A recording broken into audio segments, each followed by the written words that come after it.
Library को use करते हुए टाइम को एक्सट्रैक्ट कर सकते हैं, वो चीज़ जो हम थोड़ी सी डिस्कस करेंगे। और अच्छा, मैं आपको एक और चीज़ बताऊं कि प्रिसीजन हमने मिनटली लेना था, मैंने आवरली डिफ़ाइन किया हुआ था। I made a mistake about that. और दूसरी चीज़ ये कि it was just a example कि किस तरह हम पीरियड की लाइब्रेरी को यूज़ करते हुए अपना स्टार्ट और अपना एंड और अपना प्रिसीजन और अपनी बाउंड्रीज जो वो डिफ़ाइन कर सकते हैं। प्रिसीजन से मुराद ये है कि किस तरह आप ये डिफ़ाइन कर सकते हो कि आप मिनटली हैंडल करना चाहते हो टाइम को, डे वाइज हैंडल करना चाहते हो, या ईयरली, या फिर सेकंड्स वाइज, या फिर आवर वाइज।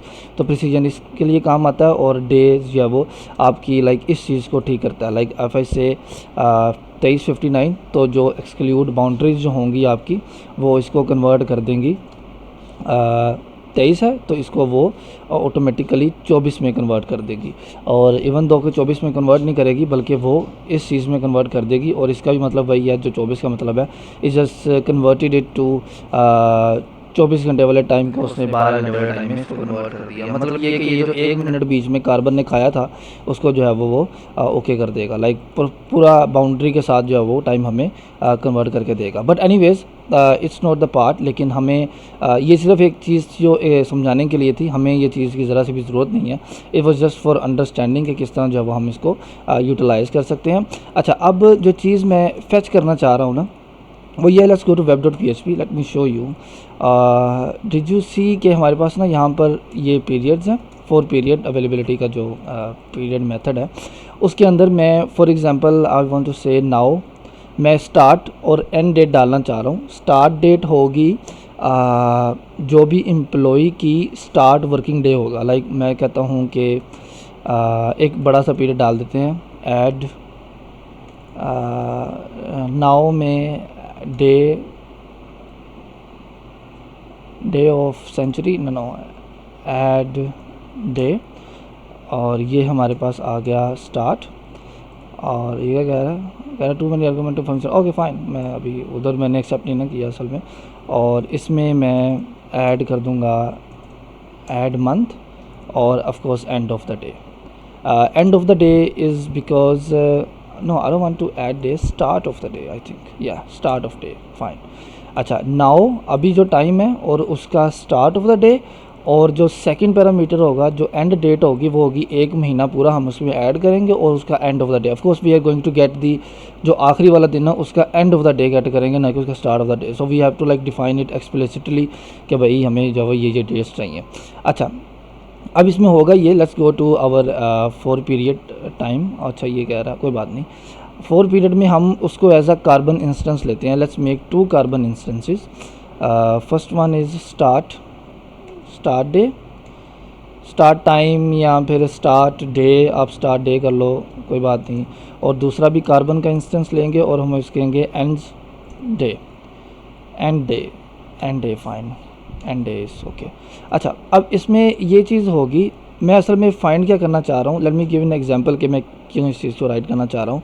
हम एक एम्प्लॉई का नाम, लेट्स जस्ट से कि मैं एक एम्प्लॉई हूँ और मैं एक एम्प्लॉई का टाइम टेबल गेट करना चाह रहा हूँ कि वो कब से कब तक जो है वो अवेलेबल होगा और कब से कब तक वो अवेलेबल नहीं होगा। For example as you already know कि हमारे पास जो एम्प्लॉई का स्ट्रक्चर था ना, उसके अंदर हमारे पास सॉरी किधर गया वो, let me show you from the database से चेक करते हैं। As you know we have employ service, no, let's इसको भी बंद कर देते हैं, इसको भी बंद कर देते हैं। और स्केजुअल में अगर हम आएँ तो बेचन स्केजुअल किधर है, ये है स्केजुअल। और स्केजुअल में यू सी हमारे पास स्टार्ट डे है, स्टार्ट्स एट, और एंड्स एट है, ये दोनों डेट हैं।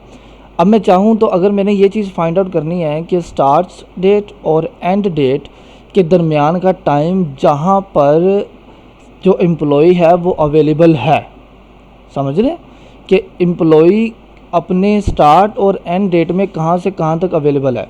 अगर मैं चाहूँ तो इन दोनों के दरमियान में डिफरेंस निकाल लूँगा और मुझे पता चल जाएगा कि employee, for example start date थी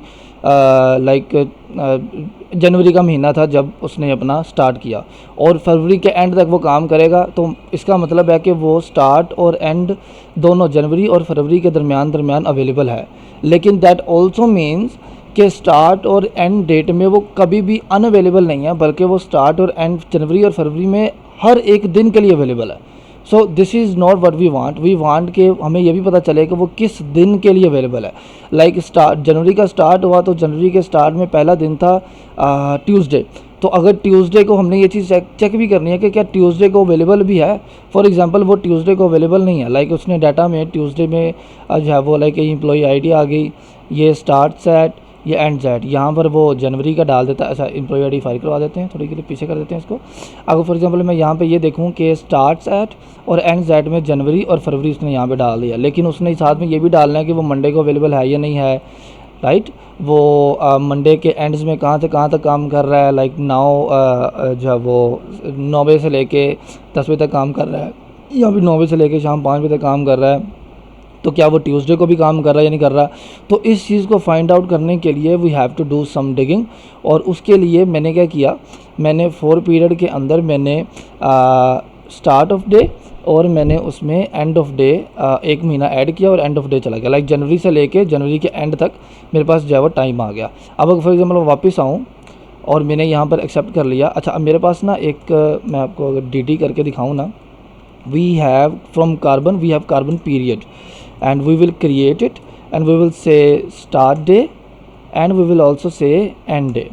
Okay, fine. अच्छा, अब इसको डी कर देते हैं and you will see there will be some actual results. तो अगर इसको मैं थोड़ा सा बंद करूं तो you will say we have start date और end date. start date आ रही है हमारी भाईजान 2024 6/22 और end date आ रही है हमारे पास 2024 7/22. Do you see 2024 6/22 2024 7/22 and also देखो अब यहाँ पर आप चेक करो, ये जो चीज़ है इसने 00 से स्टार्ट की और एंड ऑफ द डे जब मैंने डिफाइन किया था तो उसने क्या किया 23:59:59 कर दिया, 9.99999। अब इस चीज़ को बेहतर करने के लिए हमारे पास, आपको याद है पीरियड में हमने बाउंड्री यूज़ की थी, ये चीज़ को बेहतर करने के लिए हमारे पास बाउंड्री यूज़ में आएगी, but of course we are not going to use right now. हम उसको यूज़ करेंगे ज़रूर, बट नॉट राइट नाउ। मैं आपको सिर्फ एग्जांपल देना चाहता हूँ और हम किस तरह एम्प्लॉय का स्केड्यूल असल में गेट करेंगे कि क्या ये इस तरीके से, क्योंकि अभी मेरे पास जो चीज़ आ रही है ना वो ये है कि अगर एम्प्लॉय अवेलेबल है ना तो एम्प्लॉय का स्केड्यूल 2024 6/22 को स्टार्ट हो रहा है और 2024 7/22 को एंड हो रहा है। विद इन द टाइम भी उसके साथ आ गया 23:59:59 के ऊपर। लेकिन मुझे ये चीज़ तो नहीं चाहिए। अब वो एक महीने से लेकर उसने दूसरे महीने तक अगर ये बताया है कि भाई मैं इस महीने से लेकर इस महीने तक अवेलेबल हूँ, दैट डजंट मीन कि वो हर एक दिन के लिए अवेलेबल है। इसका मतलब सिर्फ इतना है कि वो वहाँ से लेकर वहाँ तक अवेलेबल है, लेकिन बीच में दिन भी आएंगे कि वो किस दिन अवेलेबल है और किस दिन अवेलेबल नहीं है। लाइक मंडे को अवेलेबल है लेकिन ट्यूसडे को उसको कोई काम है, ट्यूसडे को अवेलेबल नहीं है। So for that of course this is हमारे पास अब काफ़ी ज़्यादा, अगर मैं यहाँ पर लाइक मैं अगर आपको दिखाऊँ ना, वी गेट डेज़, और अगर मैं अब रिफ्रेश करूँ unknown getter day, no we don't have day, we have days. So you will see ke start date and this one and filters array 2 no this is not the one. Start date, filter date and let's just dump it. Okay, second one is null, that is fine, don't worry about it.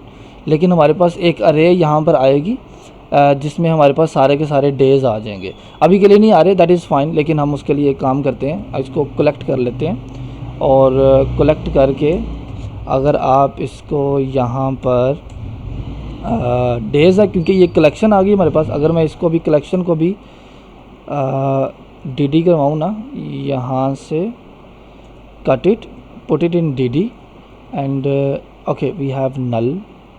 Why wait a minute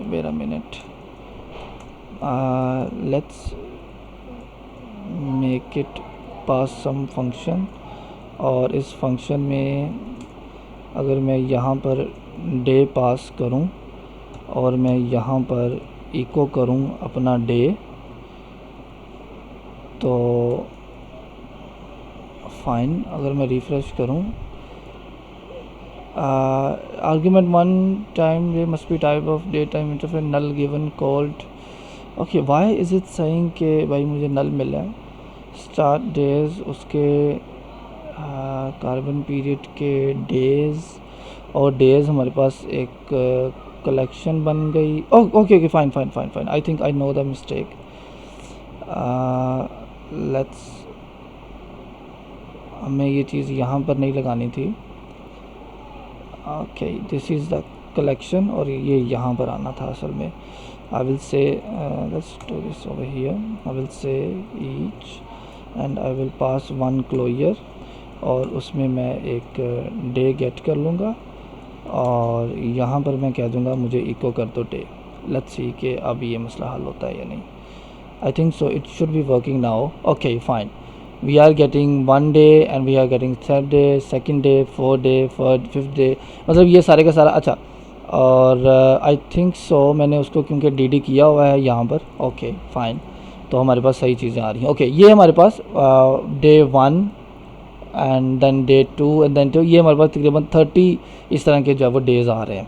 okay okay, so what also we can do, we can also format it. If I say format into L, what do we get? Format, it's not format. Okay, so we get Saturday, Sunday, Monday, Tuesday, Wednesday, Thursday, Friday, and let's just dump it rather than we are using echo, तो हमें सही तरह से नज़र नहीं आ रहा। Let's dump it and will see Saturday, because मेरे पास इस वक्त सैटरडे है, मेरा जो दिन है आज का चल रहा है वो सैटरडे है, तो इसलिए सैटरडे आया, और एंड ऑफ द डे हमारे पास मंडे आ गया। इसकी आपने टेंशन नहीं लेनी। राउल web.php 16 पे क्या एरर दे रहा है, डी नल दे रहा है, I don't know why it is not saying that. लेकिन पूरे महीने में जो हमारे पास दिन आ गए वो हमारे पास सैटरडे, संडे, मंडे। अब अच्छा, अब ये हमारे पास जो दिन आया ना, इन दिनों की बेस के ऊपर हम इस चीज़ को गेट करेंगे कि क्या जो करंट एम्प्लॉई है, जो सिलेक्टेड एम्प्लॉई है, वो इस दिन अवेलेबल है या नहीं है। तो ये हम कैसे गेट करेंगे? ऑफ कोर्स ये सिर्फ एक छोटा सा सिनेरियो था जिसमें हमने डेज़ को जो है वो प्रिंट किया। Of course we are going to check with this Monday start at and Tuesday, Wednesday, और इसी तरह Thursday, Friday, Saturday, Sunday and then that. Okay, so इस तरीके से हम जो है वो इस चीज़ को चेक करेंगे कि हमारे पास जो करंट सिलेक्टेड एम्प्लॉई है वो किस दिन अवेलेबल है और किस दिन अवेलेबल नहीं है। I think this is it for this video. Next video में हम और इस चीज़ को गहराई में देखेंगे। I hope you are learning and I hope you are understanding what I am trying to do and what I am trying to say. Thank you so much for watching this.